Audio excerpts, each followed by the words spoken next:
Hey, it's good to have you here. Episode 20. Why empathy is so cool and why it matters more than ever. Imagine this. You know those moments that happen, like on the train or when you're getting on or off a bus. Someone's struggling to balance their shopping bags and the doors are about to close, and a stranger, without thinking, reaches out a hand to help. I've seen this happen growing up. I lived outside of London then in a small town in the Midlands. You can picture the scene, or perhaps you have your own experience of random acts of kindness. No words, no thank you, just a shared nod of understanding from a stranger. A small human gesture that shifts the air around both people. That's empathy. Not a headline or a trend, just a tiny bridge between two people trying to move through the universe. Lately, empathy's been talked about like a soft skill, something to list on a resume, or a bullet point in a Gen Z work article. But really, empathy isn't soft, it's strong. It's the kind of strength that shapes how we connect, lead, and create. It's the ability to feel what someone else might be feeling, even when their experience looks nothing like ours. And in an age of noise, scrolls, and hot takes, that might be one of the coolest superpowers we've got. When I started working in my first job, I remember being worried about getting things right. I thought the smartest person in the room was the one who spoke the loudest or had the sharpest answers. But over time, I've realized something. The people everyone trusted the most weren't the ones with all the answers. They were the ones who actually listened. They'd pause before replying. They'd notice when someone looked uneasy in a meeting. They made space for others to be human. That's empathy in motion. And it completely changes how work feels, especially for a generation trying to redefine what meaningful work even means. For Gen Z professionals, or really anyone in a career transition, empathy might just be our edge. Wait, scrap that. Forget might. It does give you the edge. A human skill. It's what turns a career pivot into something more meaningful. It's what lets us design AI tools that don't just impress, but actually help. And it's what keeps creativity tethered to compassion in a world that often rewards speed over sensitivity. I don't believe empathy slows us down. I believe it helps us see. And in that seeing, we reconnect with what's real. That's the unique selling point, aka USP. Something that we humans have, and so important with the backdrop of AI technology. But let's be honest, empathy isn't always easy. Sometimes it hurts. Sometimes we feel too much. Empaths out there will definitely know that the most. Yes, it's a thing. We carry stories that aren't ours, and it can feel heavy.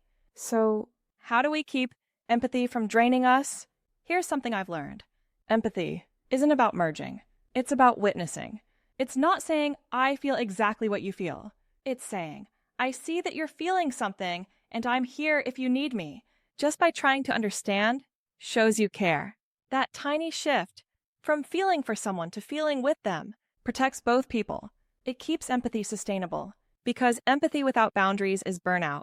But empathy with awareness, that's connection.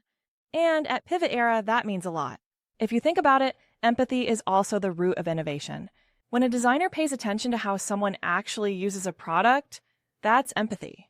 When a leader creates frameworks that support mental health, not just performance, that's empathy. When an artist translates emotion into sound, color, or words that make us feel less alone, that's empathy too.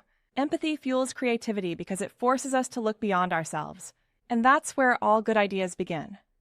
There's a quote I love from the poet Mary Oliver. Attention is the beginning of devotion.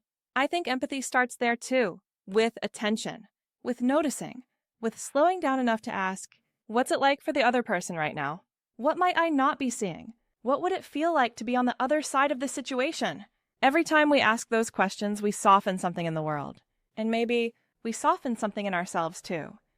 Empathy doesn't mean you have to fix people. It doesn't mean you have to agree. It just means you stay open, curious, willing to see the full picture before reacting. And that openness, that's the bridge between understanding and change. So, when people say empathy is cool, it's not just because it makes us nice. It's because it makes us real. And being real is magnetic. Hey, try this. As you move through this week, maybe try one small act of empathy.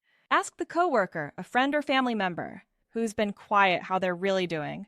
Give yourself grace when you're tired. Stop to think for a quick second.